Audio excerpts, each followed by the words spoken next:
Hello everyone, welcome back to episode 3 of All Talk Scottish Premiership. Hope you all enjoyed the second episode. Thanks for leaving some comments on YouTube and listening on Spotify. I have been getting messages on how much people enjoyed it with having Brooklyn on, so we've got them back on again. And I've been absolutely dreading this. The past Sunday morning into Monday morning has got to have been the worst 24 hours of my life for multiple reasons, but we know the main reason. So, Brooklyn, how do you feel coming back on? A lot better than what I expected to feel, given the event. How about yourself? How are you feeling?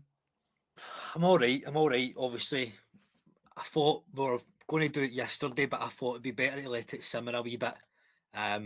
So we're doing it tonight. So this episode will spend a good bit going over the Old Firm on Sunday. And then obviously the Premiership isn't on this weekend because it's international. So we'll talk a wee bit about Scotland. We'll talk about the other games that happened on Saturday and the Dundee derby that happened on Sunday. And then we'll talk about briefly the games that will be happening next weekend. Just because, as I said, there's nothing on this week. So we'll get right into it. Where did you watch the game and did you enjoy it? Do you know, right, it's the first time I've watched an Old Firm myself. Usually I'll kind of go either to my family's or the pub. It's the first time I've watched an Old Firm game myself since I think the Barry Mackay semi-final. So a good few years, and I think it's starting to obviously show as a good omen. It's a strange game, considering some of the predictions you and I had. I mean, yourself did say basically whoever has kickoff could basically start the game quite quickly. Score first. I said that, obviously, I was at the game and I said it to my pal. I went like, do you know I actually said that whoever gets kickoff will probably score first? And then see when it happened, I was like, I kind of regret saying that now. Do you know, because you text me, I don't know how you managed to get signal in the stadium right enough, but you text me just basically as soon as it went in, just about that, you called it. I kind of listened back to the start of my prediction. I basically said that Rangers should do the polar opposite. I said that if we get kick-off, we should just play the ball back, hold the game off, and drag it out as long as possible. And, well, there's a reason I'm not a football manager, basically. That would probably have been the worst thing to do. It was a strange game. Like, to be fair, I even think the cup final, Rangers get the better of Celtic. They definitely did at Ibrox and then there today, and there on Sunday as well. It was such a strange game to watch. And see, to be honest, I thought when it went 2-2, I didn't think either of the teams had a goal in them. And obviously, you could say that third goal did come from nothing. It came from Johnson slipping, but then I don't even think that was a mistake. The mistake was him trying to tackle, and again, his recovery was weak. But right for the off, Rangers were just going for it, and Celtic just couldn't deal with it. I think between kickoff and the goal, Celtic had 8 touches, which is terrible. See, that's the thing. I was kind of in the same boat as yourself, but when you get that, well, with Celtic get that goal just after the kind of turn of the half, and you're watching it back, and it's Maeda getting into the back post against Tav. You're sitting watching it and going, you've seen this 100 times. It's the biggest criticism James Tavernier, especially in Old Firm games, is just that he always switches off at the back post. And it was basically incredible for 85 minutes. It really accept that kind of 5 minutes just at a turn and a half. When the second goal goes in, to be honest, I'm sitting with a horrible feeling in my stomach. I'm just thinking that this is going to go on and it's going to be a kind of 3-4-2. Just because Rangers look so tired. They came up that second half. Maybe a mixture between obviously playing in Europe, going the distance, and then giving so much in that first half.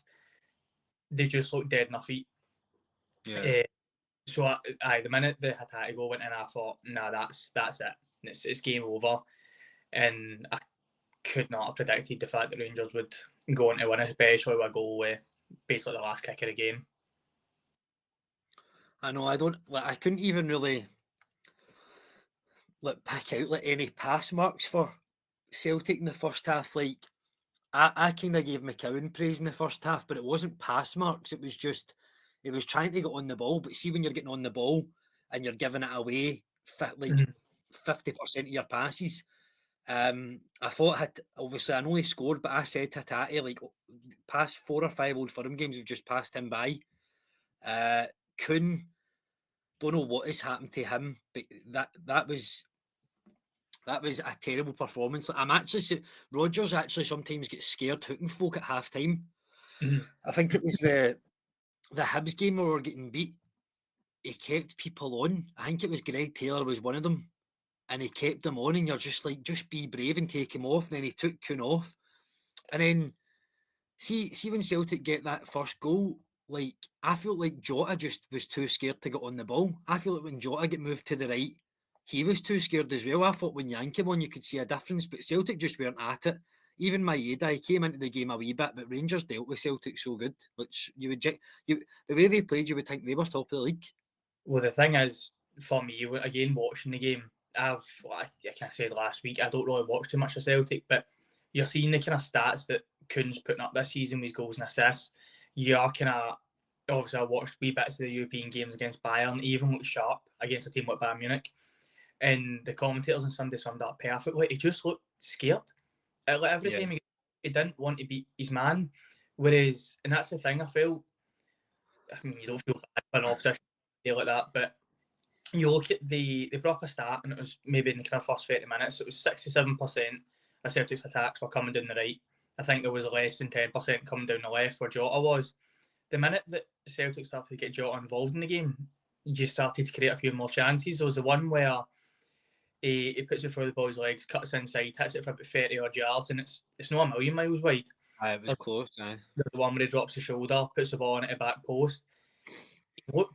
Jota looked dangerous, but it just seemed as if the game plan was just to basically give it to Kuhn to run at Yilmaz, which, I mean, it makes sense because you wouldn't peg Yilmaz going off this season, really any Rangers left back as being a necessarily a good defender. We've had that issue for years. You look back at Barisic, Hefty, Yilmaz, they all seem to be good at going forward. It's defensively a struggle, but with that back five, it really helps the fullbacks or the wing backs in that system because Balogun as well. Balogun, despite being 37, 38, he's still got a good ton of pace. Yeah. Spurs can shift, and then Sterling's ridiculously athletic. So it allows the fullbacks where you've seen for the Diamande goal, the second goal, Tav was able to do what he's so good at, which was stepping out in the midfield. And he clipped that ball into Raskin, and that sort of movement hasn't happened all season because the minute that Tav's pushed out, you're looking at maybe Robin Propper to try and cover. And he's just not got the agility to do that. Whereas because you're playing with Sterling, it allows Tav to step in. Sterling goes to right back, and you've still got that flat back four. And it means if Celtic plan on countering, you don't need to worry too much about it. I know. I think when Rangers the wing backs, the space they would sit in would just cancel out. Like Johnson would always do like a whipped ball into Kuhn, but them just not even pressing them just sitting in that space stopped that from happening. And that Celtic couldn't deal with that. I mean, I'm not like I said obviously the other week about Brendan Rodgers. Like I think if he stayed for the 10, or I think if he took Celtic to 10 in a row, there maybe would be talks of him getting a statue. But then see when you look at it, like he's getting paid a lot of money and he can't change during the game. Like that's 2 games now against Rangers. He's not been able to change it. And I mean, you technically could say he changed it in the final because we went on to win the cup final. But that, like, I don't know. It's just like find another way to do it. Stop keeping to try and do the same thing. See, the thing is, but to me, a Brendan Rodgers changing system is just going to target man. Like, you look at throughout maybe, especially the kind of this season, obviously, there's a 13-point gap or whatever it is now. But when Celtic are struggling, and to be fair, even under Ange a little bit as well, if Celtic were struggling, what they would just do is take off Kyogo or Maeda and bring on Ida or whoever it may be, and just basically having that big focal point that they can lump the ball to and go route one. Yeah. It doesn't seem. I mean, realistically, I don't think anyone in the right mind would have actually believed Barry Ferguson would have provided a better tactical setup than what Brendan Rodgers would in an Old Firm. I don't think anyone would have actually been able to say that fully meaning it and actually kind of standing by it. But Do you think Barry Ferguson get the better of Brendan Rodgers, or do you just think the Rangers players get the better of Celtic players? Because that's been two different managers that have done it to him. I think there is probably more kind of onus on the players.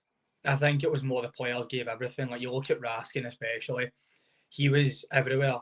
And what he was so good at was anytime there was an attack way made or whatever it may be, he would double up and he would put it out. I thought Connor Barron as well was brilliant. I think he was actually quite lucky to escape a booting. I think I kind of counted they gave away about 3 or 4 fouls, Yeah. which an Old Firm To be fair, usually. the referee did try and let the game go quite a bit, I thought, which is usually quite good. Sometimes they get the cards out early, but I did think they let the game go a bit. But see, even as well, like, I couldn't tell you the last time like people have come away from a Celtic game, not a Celtic Rangers game, just a Celtic game, and said that one of the other defenders were better than Vickers. Like, very rarely have I heard somebody go, "Oh, Skills was better than Vickers today. Starfelt was better. Jens was better. Trusty was better."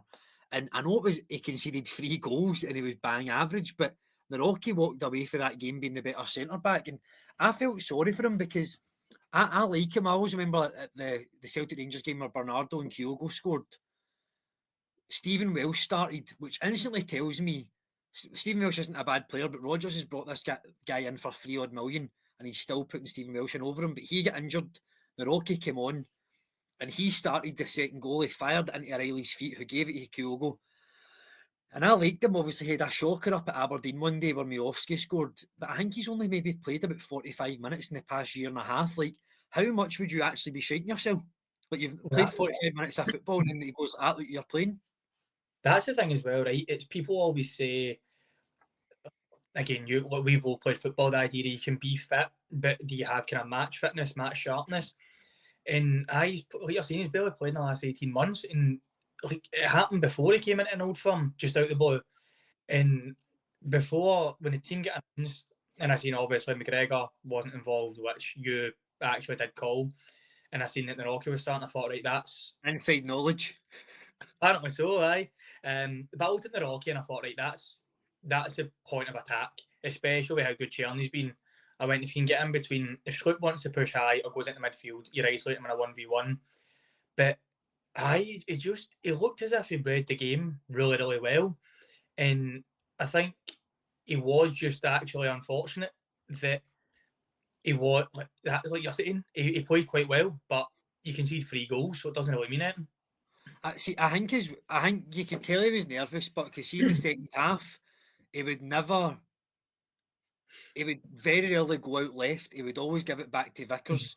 But that's obviously, and obviously the last time we were having a bit of a bam up, because I've got the sheet here, by the way, I think you got 2 of the results correct from last week, so we'll go over them. But I was obviously having a wind up with the transfers. But see, to be fair, Naroki and Lagerbielka are technically 2 failed transfers. Like, big, but I don't know. I like Naroki, but I like Big Trusty. But see, to be honest, Naroki's not been given a chance like Trusty. You could put Naroki into a Champions League game and he could do just as good. Aye. But I don't know. Like, I think what's a shame for Naroki is there won't be another game this week. I think, see, if there was a game this Saturday, he would start. But I think by the time next week comes, he'll be out the team again. But I'm kind of glad that it wasn't his fault. And obviously, I don't know if I want to do a show before an Old Firm ever again, because the only thing that went wrong actually was my bold prediction. That's why it was bold. But I said there would be a goal in the first 5 minutes, and I think it was 4. I said whoever takes kickoff would score. We both kind of said what's happened to Igaman, and he came on and scored the winner. I slaughtered Hatate, and he did have a stinker of a game, but he scored. And then I bigged up Johnson, which is a good player, and he had an absolute shocker. Mate, I told you the Tav over Johnson shout isn't so crazy, and I did say Ingles to me is anonymous for £11 million, and he got bullied. And I'm not going to fall into this category of the whole, who's the better Belgian midfielder and all that ridiculous kind of What peg. annoys me just quickly, but with Ingles, but I remember he done it against Bruges or something. And he does something and he goes like that to the crowd, and I'm just like, fucking do that when you score. I don't Mate. care that you're walking to the corner to take a corner kick. Actually just fucking score a goal and start doing that. He doesn't even do that when he scores. He just fucking he actually wear camera when he scores. But see that, man, I get you're getting the crowd going, but fucking play good football and that will get us going. Mate, Do you know what I not mean? to like jump into our podcast sort of comparison, right? But we were in the pub on Sunday just after the game, and that's what we were saying. A pet hate in football is playing that to the crowd. It's like you want to throw in, like that's it. You want to tackle. I think it was actually like in your own half. It wasn't even as if it was a corner. I don't mind a defender or a keeper doing it after a save or a good challenge because that's their job. But a midfielder's job isn't to fucking win the ball and it goes out for a throw in and you start making everybody cheer. It was just, see, I knew that, but see, as soon as I said, and I like Bernardo, but see, as soon as I was like shocked at and see, to be fair, I actually put it on my Instagram. Like 7 people voted for Bernardo, and I think maybe 30 voted for Engels, but like genuinely, like 7 of them were, like 3 out of the 7 were Rangers fans. So, aye, no, I do like Bernardo, and obviously the midfield was, the bench was weak, but that midfield still should have done something. And as I said for Hatate, I don't know, like, see, to be honest, I think if I bid for maybe £10 million in the summer coming for Hatate, I would take it. Probably. But that's the thing. You look at that midfield, like you're saying, the midfield three, and Luke McCowan obviously signed for less than £1 million, and he's looked a very good signing, especially for that value. He's made an impact every time he's came in, and I actually do think out of the midfield three, he was the best out of them. It's not really saying much, but he was probably the best midfielder on Celtic. But this, again, I keep going back to it, but you paid 11 million Bengals. He should be dictating an old firm. Like, you look at McGregor, and I know different types of players, but McGregor, every single game that he plays for Celtic dictates it, especially in old firms. He's dominated, he's controlled a midfield 2 or 3 Rangers out with the season where we had like kind of Aribo, Kamara, Davis, Arfield, that kind of floating 4. That was really the only time where McGregor looked a little bit out of his depth. But you're bringing Engels in. Again, he's played a lot this season. £11 million. He should be able to get on the ball. And he looks scared. He was doing that thing where you stand behind someone and then you shout for the ball to make it look as if you're interested. He didn't bother dropping into the centre backs at all. All that was happening was Schmeichel was playing it out to one of the centre backs, then out to the full back, turning back into centre back, and it's just that passage of play for a minute, 2 minutes, and especially when you're at home in an old firm, you can't have that. I understand that you do need to slow down the game, but when you're 16 points clear, there should be a bit of freedom. He should have been demanding that ball, and it just looked, in old firm, he looked scared. Does it hurt a bit more that you could end this season? You could end this season winning 3 out of the 4 old firms and end up 10 points clear. Does that hurt more? Aye. Like I seen a thing and it's like, I don't know how many trebles you've seen in your day, right? But a Celtic fan said they would rather win the double and beat Rangers 4 times a season than win like a treble and only beat them once or twice. Which I think's a bit like, what do you call it? Like, stuck up. I would say, there's a better word for it, but I think that's a bit like, are you joking me? Like, a treble's like, that was such a big deal for a lot of teams. It's like entitlement. I think that's what it is. Like, Aye. as a fan, it's like you think it's God given right with certain clubs that you just compete or you win. I think it might have been yourself on this that I was speaking last week where I said that Rangers fans can't take for granted the fact that how well we do in Europe. I know it's kind of joked and it's like the second tier of European football, whatever else, but Rangers have consistently made knockout European football since maybe Gerrard's like 2018, 2019. Every single season. So it's became that sense of Rangers fans expect to do well in Europe and to get far. And then obviously on a bigger scale, it's going back to the conversation you just brought up where there's been that many trebles for Celtic, especially with Rodgers. Rodgers seems to be the one that can just deliver them like no one's business. I mean, I think it was, did they not do a treble? Not well, he left before we get the Scottish Cup, so Neil Lennon brought in the full. Right. So he got a double, and then I'm sure he got the League Cup, and then Neil Lennon confirmed the league and the Scottish Cup, so he was involved in a treble. Aye, and then he could deliver a treble again. So I think you do. Aye, I think that's a little bit entitled to say, oh, I don't really care. You always want to beat your rivals, and it's that way. Or even as a fan on Sunday, it's not even closing the gap, but it's just the idea of just that one day, and then We said that though, like Rangers could be 12th and Celtic could be top, but I mean, well, a couple of years ago, Rangers won the Championship and they went and bet Celtic at Hampden. It doesn't matter where you are. That is, a derby's like so different. Like it was always going to be, but I just think. I think last week we said as well. Obviously, you said Roma would be a harder game for Rangers in Europe, and I yeah. think I said Bilbao, but I can't remember if we said if he gets by the next one. But I just remember us saying if he gets through in Europe and then wins the next two Old Firms of the season, so he's done two of them. Let's see if he wins the next one. Think he'll get the job. Again, I'm still on the fence of whether he should get it or not.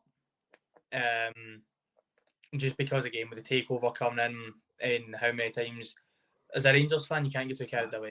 We have this new manager bounce, and again, although you always want to win Old Firm, the one on Sunday realistically meant nothing. It gives you bragging rights until the next one, but as far as the league or any actual competitiveness goes on it doesn't really mean anything. So even the one we come on, like it didn't, we won 3-0, it didn't really close the gap much. I think even at that point it was maybe 12 points clear, something along those lines. So if as a Rangers fan, and if any Rangers fan jumping on the bandwagon of, oh, we need to give him, like you don't need to give him it. At the end of the day, you could leave Barry Ferguson essentially waiting until the end of the season and then make your decision. It's not as if those managers we need to go, we need to give him a contract. There's no one that's going to, there's not a bigger club that's going to come in for Barry Ferguson at the end of the season. So I think the smarter thing that Rangers can do is just wait it out and not get ahead of himself, because it is still two difficult games against Bilbao, and then you're looking at potentially obviously Man United or Lyon, and then if you make it that far, a European final against more than likely Tottenham. So it's not an easy run of games he's got. Like I said, he's still got another Old Firm. The split's still to happen, and we seem to be struggling to beat anyone else in the league except Celtic and Hearts. I know, because it would be typical of Rangers, obviously, next week, the 29th. Like, it would be typical Rangers going and get beat away to Dundee. Well, I was going to, the fact it's away to Dundee feels as if you couldn't write it. Like, it's just PTSD and just like, honestly, mate, and it's at 5:30 kick-off as well. So it's going to be on. It's just going to be, you can see it a mile away. It's going to be one of those games where it's just going to be, I hope I'm wrong, but I feel as if I've seen this script 100 times with Rangers, where the international break will happen, someone's going to get injured, and between now and then, some big player, I mean, right, it doesn't happen, but just going to the last 6 years, someone will get injured, and it'll be like, why? I've obviously said that I've mentioned a treble there, but a treble's not even guaranteed. Like, that's pure naive. Like, St Johnstone could do a cup shock.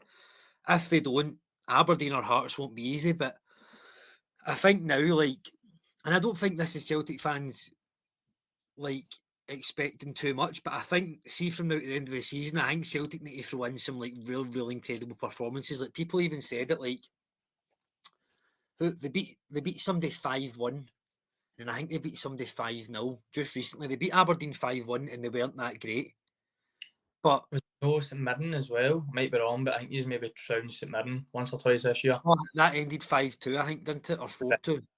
But in 2 games that they didn't play that great, they've scored 10 goals. But I think I don't think this is a lot to ask, but I think, see, like next week, go out and put 4 past Hearts. And I think that would get everybody, because everybody will just be waiting for that next Rangers game now. They will be, when that split comes out, they'll be waiting for it. But I just think that's what they need, just a few absolutely unreal performances, like a wee. I know it's pure mental to say, right, but it's not hard for Celtic Rangers to go out and win 5 or 6-0 in a game. It shouldn't be. Well, that's the thing. There's so much talent. Talking the other day, having almost 30 goals in all competitions. Even a man barely plays get just shy of 15. Dessler's just 20 plus. So you're 100% obviously Cherny couldn't. You're talking about each team has about 3 or 4 attacking players that are on probably double digits for goals and assists. So you're 100% right in the sense that that is obviously definitely a sense of entitlement for like any side of the Old Firm as you do expect. But there is 100% a way that Rangers and Celtic need to win. And I think we spoke about that last week, and you're hearing professionals, ex-professionals coming out and saying that and saying the expectations. We've both been at, obviously, Ibrox, Parkhead, whatever else. The minute that a Rangers or Celtic passes the ball back, you heard it in Old Firm as well. You heard it on Sunday. A couple of times. The one, there was a clip but of the corner. Celtic had a corner, and within 6 seconds, it was back at Schmeichel. Like, stuff like that's infuriating. But see, at the same time, I think Schlupp had a pass on to Engels. See if he makes that pass and it gets intercepted, Rangers are on a 3-on-1. So you do need to think about stuff like that. But I know Celtic fans and Rangers fans do jump like very quickly to get annoyed at players passing it back. But it is part of the game. I think that's it, like, especially in I keep saying it, but a European game, even just any cup game, Scottish or League Cup, whatever, there's that pressure on that these people are still human. Like they still don't want to make mistakes, especially in big games, big occasions. So if they are seeing that the best way for that team to keep the ball is turning and playing it back, then there's nothing wrong with doing it as long as they're not doing it every single time. Like obviously there was Barisic just before he left. But that felt as if every time he get the ball, he was turning and playing it back. And that was so frustrating because you'd spent years watching how good he was going forward. And you're like, he's lost 70% of your game and 70% of your outlet by turning and playing it back. But I think going off that Old Firm to just kind of just summarise it in the sense that, again, I don't think there's anyone. An Old Firm can always go because they are unpredictable. Any derby's unpredictable. And I think we'll also speak about the Dundee United game later, which I can only see Dundee United winning that. But when it comes to an Old Firm or any derby, it's so hard to call, and that's why when anyone is trying to talk about it, predict it, you're gonna look ridiculous in one way or another, unless you predict a man score, in which case you're sorted. I know. Well, I was actually going to do that there. Actually, I was going to go through both teams and ask you again out of 10 what you would rate them. So we'll start with Celtic. So Schmeichel in goals out of 10. I mean, I wouldn't say he really done anything wrong. I don't think the goals are necessarily his fault, and I don't really think he had many saves to make out with the goals. So like, probably a 4 or 5. 4 out of 5. And then Johnston. Arthur Johnston. 2. I know.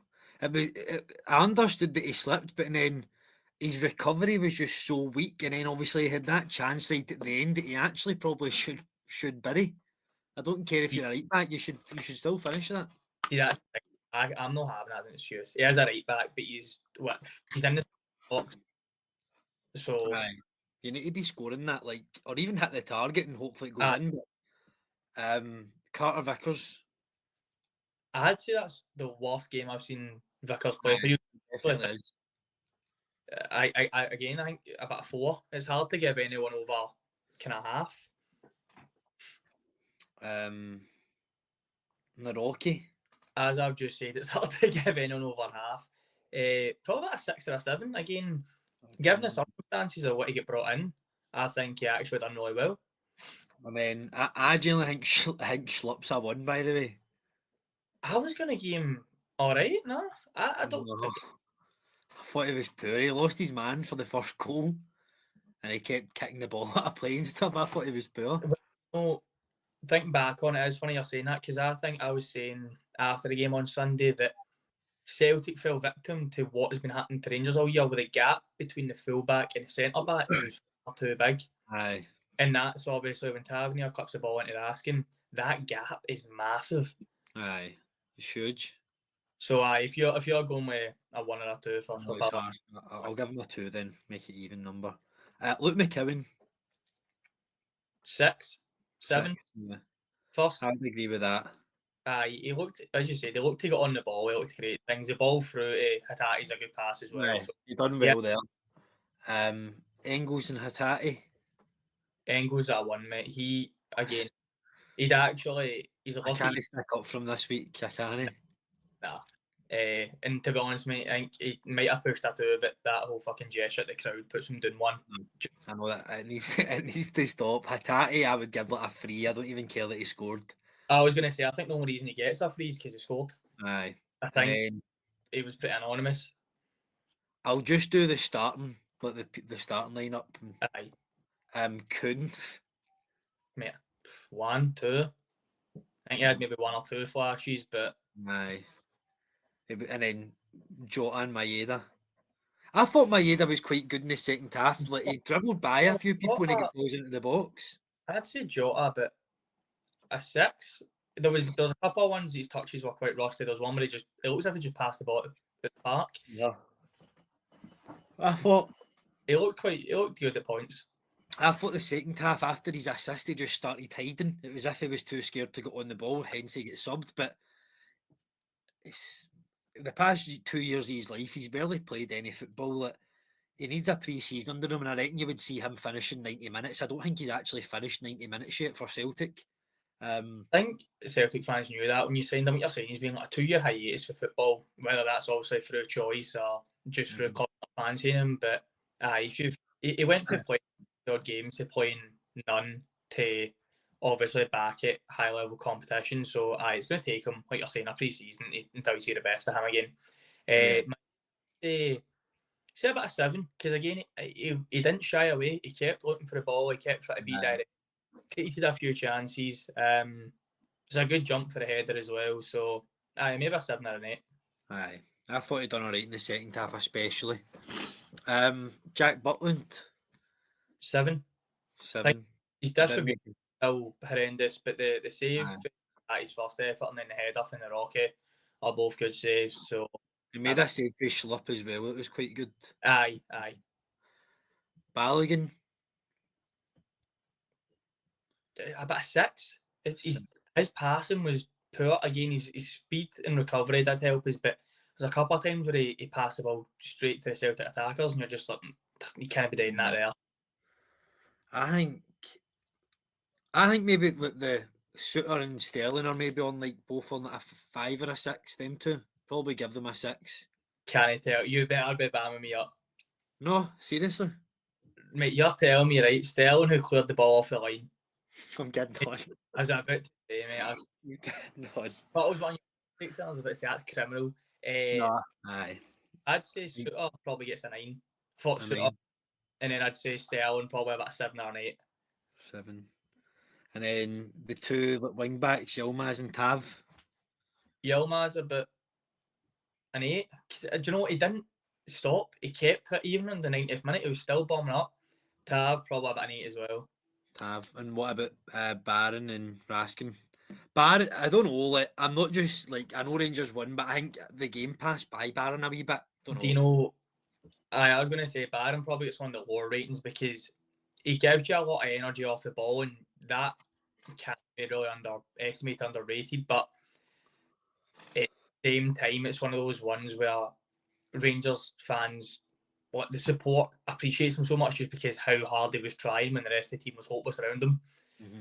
So I think Barron probably gets about a 6, and I think he's got to get a 10. I think he's Like he got man of the match. He scored, get an assist. I think he just looked sharp. He did look good, to be fair. And what about Waterboy Cerny? Mate, right, that's objectively funny. You can't tell me, right? See, if it happens other way, I don't think that's hilarious. It's one of those ones like it annoys you. It does annoy you, but No, it is funny, but do you know what I look at it as? See if he went to warm up, right? And this is every bit of football though. See if he went to warm up and a Celtic fan went like that with a water and just went like that to him, would the Celtic fan get taken at the stadium? aye. So that's my point on that. I think it's funny, obviously. Well, usually aye, but then I know it's Like I know people flung stuff on, right? But see if one single guy stood up and just went like that Rangers dugout would point him out and he would be taken away. And I know he's not going to get taken away for the game, but I can see why the SFA kind of need to, because the players have got a responsibility on the pitch. And I think the SFA will give him a ban because they'll do the whole like he'll get a ban for the semi-final, will he know? Sorry. no even going to take a bait, mate. I had to. After that Motherwell shout last week, man, I just But no, it is funny. But the SFA will obviously, because then see if they let him away with it. Like, I'm not saying a footballer will go, well, they've let him away with it, so I'm going to fling a bottle of water on somebody and see when it happens. But the clips are obviously funny, but that's what I look at it. If a fan done that to him, they're possibly getting taken at the stadium. I just think the reason the SFA will give a ban is because they'll do the whole, like, it could incite to that riot.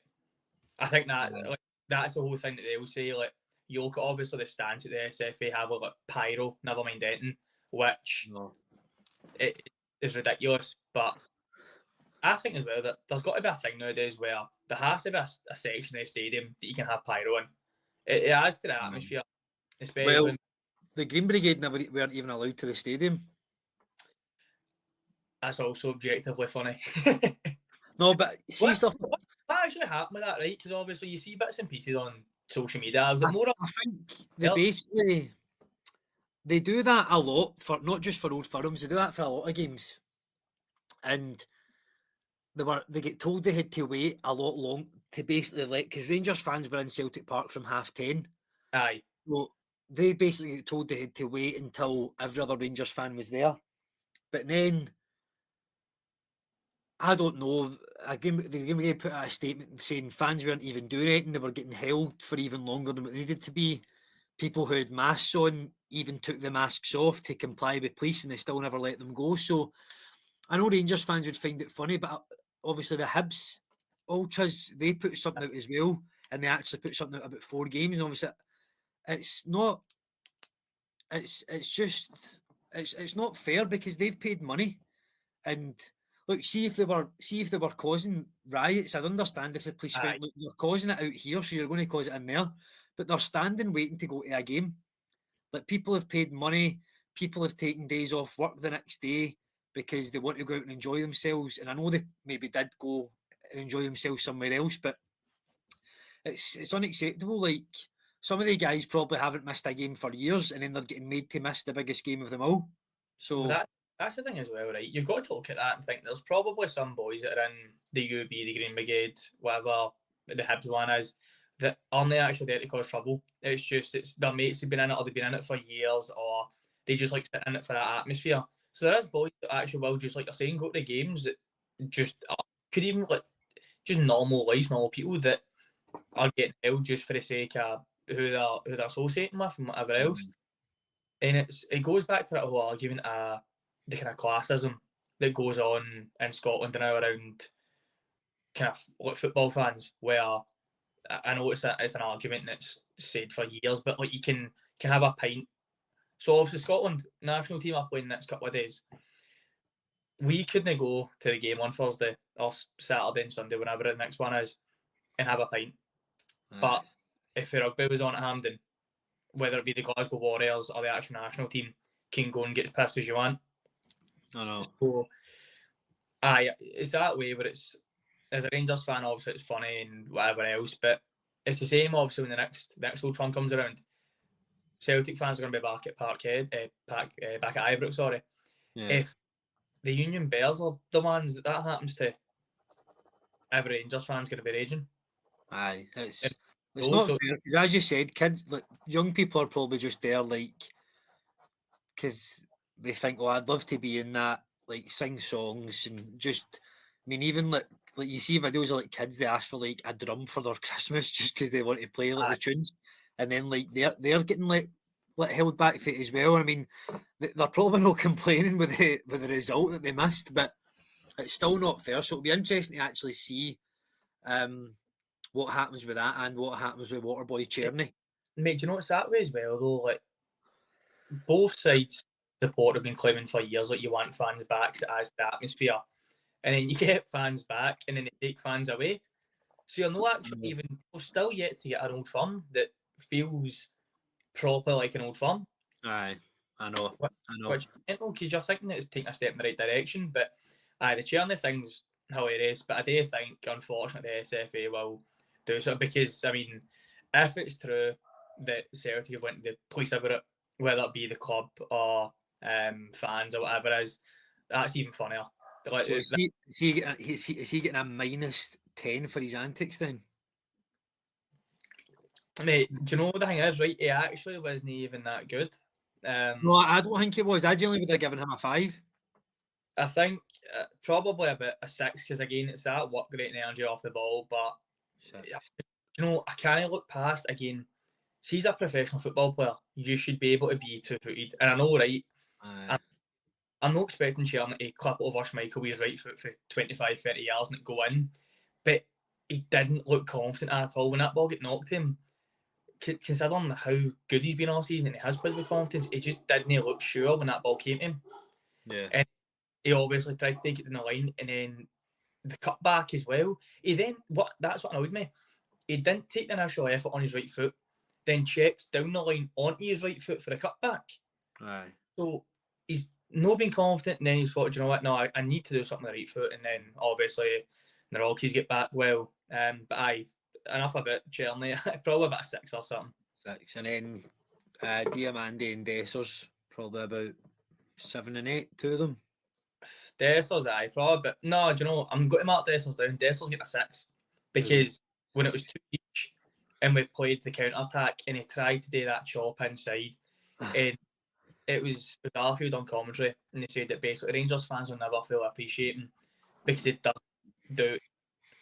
And it's like, it is that way where if I have to watch Kyogo go through and go, I'm just expecting to hit it back in it 9 times out of 10. If I'm watching Dessers go one-on-one, I'm genuinely 50-50. I trust the boy more when he's get no time to think. So, probably a 5 or a 6. And then Diamande, I thought a 7 or an 8. Probably a 7 because obviously he couldn't last the full game, which understandable after Europe. But I thought he was brilliant again. Sorted. Well, that rounds up the Old Firm review. I'll definitely never make a prediction like that ever again. You said 2-1 and I said 5-1, but honestly, see for Sunday morning to Monday morning, that was the worst time ever for me, by the way. I don't think I'd do that ever again. But, going on to, so obviously it's a free week this week. So the following week's games, we have got Aberdeen v Motherwell, Celtic Hearts, Hibs St Johnstone, St Mirren Kilmarnock, and Dundee and Rangers on the Saturday. So obviously looking at the table, you predicted Hearts to beat Ross County 2-0 there, which I believe they did. You also predicted Killie and Hibs 1 each, which it was. And for Motherwell and St Mirren, you predicted it would be 3-1. Was that? Aye. You said? Aye, I look back. I said that Motherwell 2-2. won. And then St Johnstone Aberdeen 2-0, and it was 0-0. And then Dundee United and Dundee was 2-1 Dundee United, and Dundee won 4-2. So those results kinda did and didn't move the table. Obviously, Hearts are now in the top 6 and Motherwell are out into 7th. Dundee have created a wee gap from St Johnstone and they're actually catching Kilmarnock, which is a bit worrying. But talking about the games in the following week, what do you think about them? So Aberdeen against Motherwell. Obviously, Aberdeen, they actually might find themselves dropping at the top 6 if they don't start playing good. So do you think they could beat Motherwell and they need to beat Motherwell? Do you know, while we're talking about Aberdeen, right? Do you think, see if Aberdeen drop out the top 6, Yeah. the manager get sacked at the end of the season, or do you think they stick with him? I think they should stick with him, to be honest. But that's if they drop out the top 6, right? It's a big if. If they drop out that top 6, realistically, he's not had a good season. Like, he's been poor for 6 months at that point because they built. You could say It was a you got them to a semi-final, 2 semi-finals. So if he gets to the final, in his first season, if he if he gets to the final,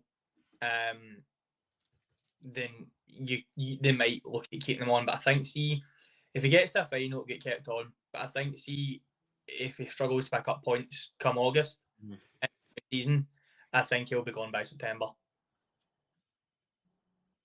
he could possibly. He is a good manager, but obviously, I mean, Hibs drawing. Aberdeen are still only a point behind Hibs, and they did get a draw away to St Johnstone, who have been playing pretty well.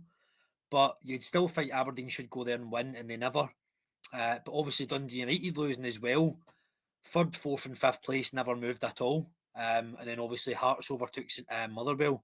And I said St Mirren would get in the top 6. But for the Aberdeen Motherwell game, what do you think the score would be? I'll predict that. I'll not do a bold prediction this week, but I'll predict scores as well.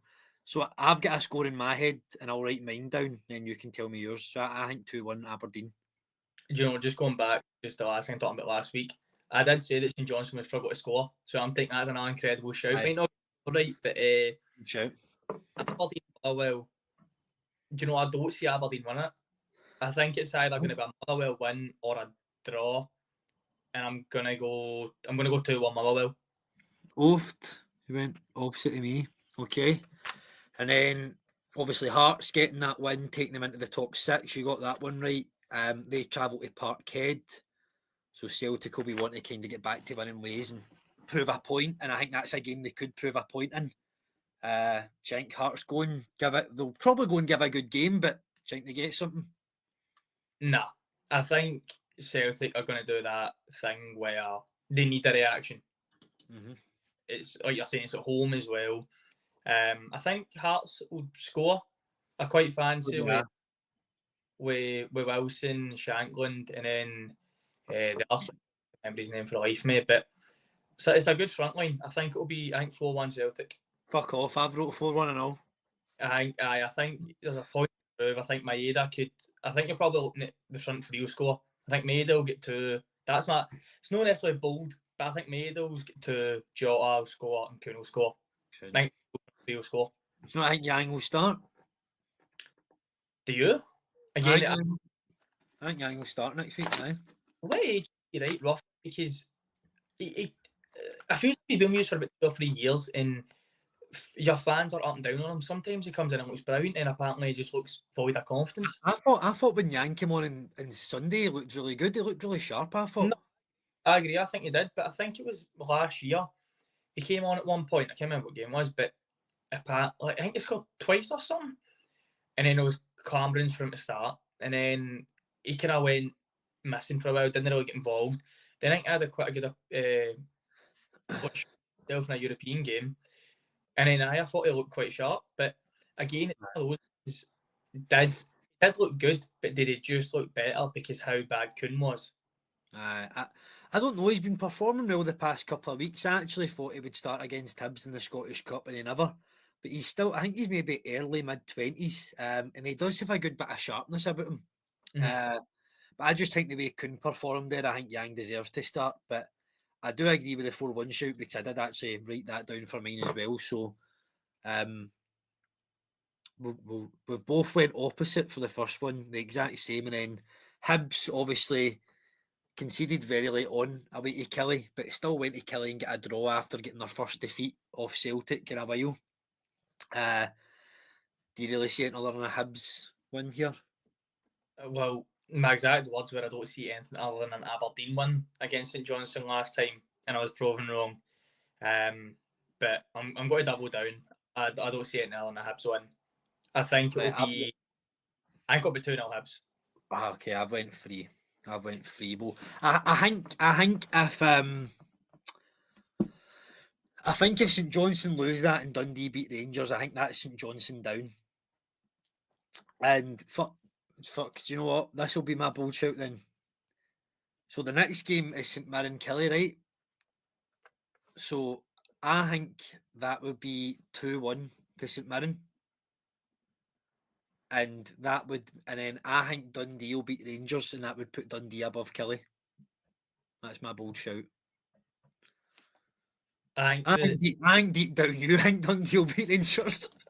Mate, do you know, right? We'll get there and get there, right? We'll get St Mirren Killie first. Let's just focus on them two. I don't want to have my higher Rangers ruined so quickly.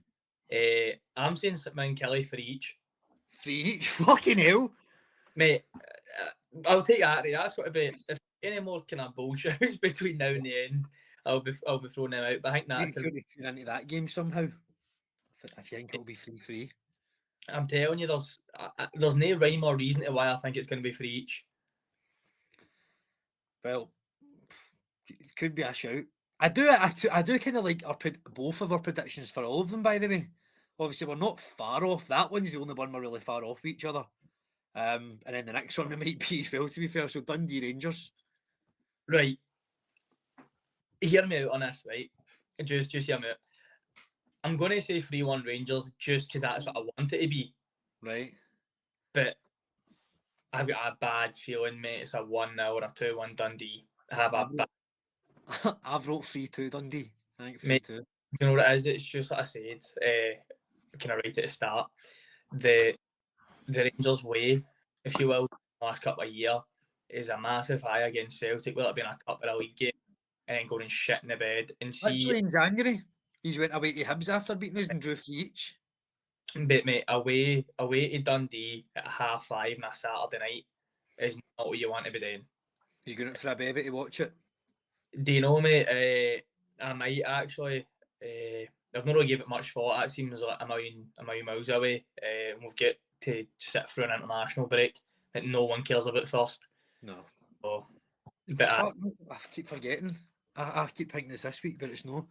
Obviously, but that's 2 of the derby winners playing against each other. So obviously Dundee going to Dundee United and putting 4 past them, some result for them. Simon Murray scoring against one of his former clubs, so that's a good result. So if they can keep it going, that would be massive. Running back, they had the Bayer celebration. I've got a lot. To be fair, we probably should quickly touch on Dundee and the fact we spoke about Rangers there and their high, but it's like you're saying, Dundee obviously they go same as Rangers away to their rivals. No, as if there's a far journey between them, right enough, but they go away and it's a result that no one really expected. I think. One of those ones where they're also going to be high. Mm-hmm. So there's every chance, like you're saying, that it is going to be a high scoring game because both teams are just going to be confidence. See, I think because on Dundee, I think they won't go down automatically. And I think Dundee will stay up, but I would like a championship team to come up. Obviously, Falkirk's probably going to come up. Aaron Levy fell off, but as we said last week, it gets made so hard for the championship teams. But I just think Dundee have done enough, and I think they will do enough to kind of get that playoff spot. But obviously, if what I say happens and Dundee overtake Killie might be in a bit of bother. And then obviously Dundee United losing that, they had a chance to jump both Aberdeen and Hibs and they never took it. And then Hearts are not far away for them as well, but also neither's Motherwell. But Dundee United, I mean, they need to go to Ross County, which Ross County are bloody chasing the top. Fucking everybody's chasing the top 6. But see, talking about Killie, I think what we need to remember as well, see if they do go down, they could be fucked, by the way, because they're obviously getting the pitch redone. Aye. So if they are looking for all the expenses, they were probably banking on with how good they've been the last couple of years under McInnes. They're probably banking on that money for the league. So they could be in serious danger, by the way, if they go down to just start spiraling, because they'll need to sell. Do they not get to keep it, but if they go down? Is it not only the top flight that's getting done? But I think Kilmarnock have just already got everything set in motion. Really? So, for me, you'd imagine so, but wouldn't you? Like, because for them to potentially wait until the season finishes in kind of May, June, to then give themselves a 6-week turnaround, probably less than that with pre-season games and everything else, you'd imagine they've probably got the cost and everything else in place already. Yeah. But it's one of those ones, like you're saying, it's an extremely tight league. We spoke about it last week in the way that everyone's sitting on point. And we did say that everyone can beat everyone, and you look at it and you go, Dundee fighting for relegation, they beat their rival. St Johnstone managed to take points off Aberdeen. See, I think Ross County and Dundee United draw, and the only thing that saved Dundee United though is obviously Hearts are playing away to Celtic, so it's unlikely for them to get some points for that. So they might end up having another week in 5th or maybe 4th if Aberdeen don't win. But I think Ross County get a draw. I think Ross County can sometimes get a good wee result, so I think that's a 1 each. I'm going to say 1-0 United, just to be a bit different. Sunday game, I know, man. It's going to be...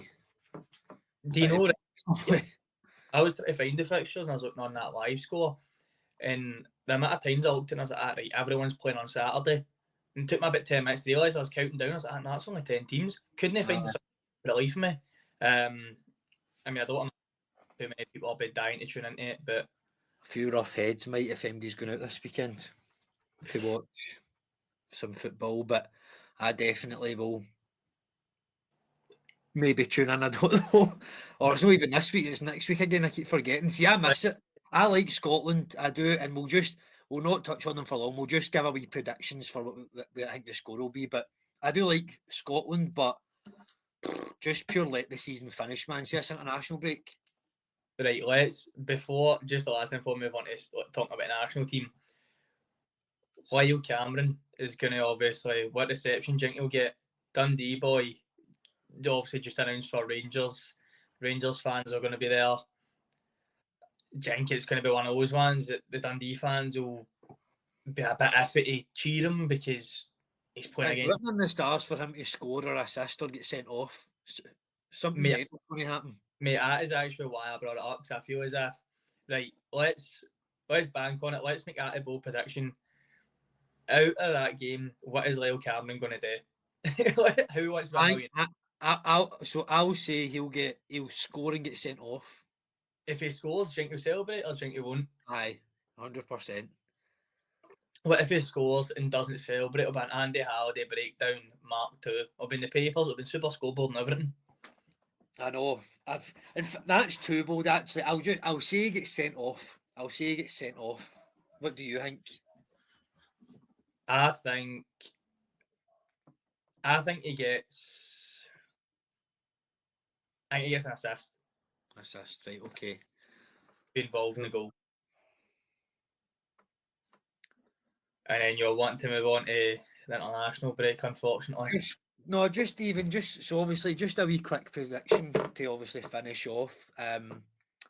We've wrapped up on the Old Firm and other games. Obviously, Old Firm on most places in Scotland takes priority. So the next week's show, kind of just be talking about the games again that's coming up. But Scotland will have a two games. Sorry, I don't know why I said two-header. They'll have 2 games against Greece. So the first game is away, and the second game's at home for a qualification playoff. So do you think Scotland go through?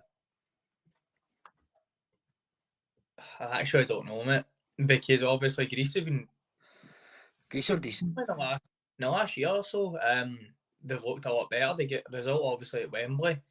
I don't really think anyone can expect them to do as well as what they did in the Nations League. Scotland, do you know, I've obviously for multiple reasons not really liked Steve Clarke over the years. I thought at times he's made the wrong selections, quite defensive, but there's a lot of new faces that he brought in. that's given me a lot of hope. So I'm going to say that Scotland will go through just because I'm quite positive now about the squad selection itself. I think to get that boy for Ipswich. I think although he's not playing for them, it's Ipswich's best players Liam Delap at the end of the day. So that's the only really kind of standout player they've had all season. So it's going to be hard for the boy to get through. But there's obviously a reason that international teams like Scotland, England, I think Wales as well, there's a reason all these internationals are looking at them. Yeah. Scotland have been guilty over the years of not pulling the trigger on these players. So I like to see we're kind of missing a focal point. Like Shankland obviously been off the boil, he's not been included. Nisbet's been brought up just really in the basis that I run about 3 good games, which is kind of sums up the attacking talent, whereas you look at and it's endless. I know. I think we'll get through. I think we'll maybe lose away to Greece, maybe 2-1 or something. And I think when we play them back in Scotland, I think we'll go through. And I do enjoy watching Scotland. I just hate the international breaks at this point of the season. Like, just wait till the summer. But I'm 100% the same. Like that's it. I'll sit down. I'll watch the Scotland games. Probably go to the pub for them. Want me to do well, but let's see. Especially when you've got like title run-ins, cup semi-finals, European games, all of that, and then the split, and you're just like you're saying, you just want to get the season, just see it through now, get big games out the way. Like, I don't know. I do think that Scotland will win, and I think what you're saying is 100% true. In the sense that being able to take the second leg back to Hampden is a massive thing. It probably means it will set up quite defensive, and then take what we can. Typical Scottish fashion, and then bring it back to Hampden. Yeah, I know. So the games are on. We're away to Greece on the 20th of March, which is Thursday, and then the second leg is on Sunday, the 23rd at 5 o'clock. So we'll see what happens then. But that's us finished for this week. So thanks for coming on again, Brooklyn. Hope you enjoyed it. Thank you very much for inviting us back. And I hope the Rangers fans watching enjoyed seeing my face on here, but do not worry, I will get the last laugh. But don't forget to like and subscribe, and thank you to our sponsors at VSN as well. And hope you all enjoy the show and have a good weekend, and we'll see you next week. Cheers. Perfect, thank you.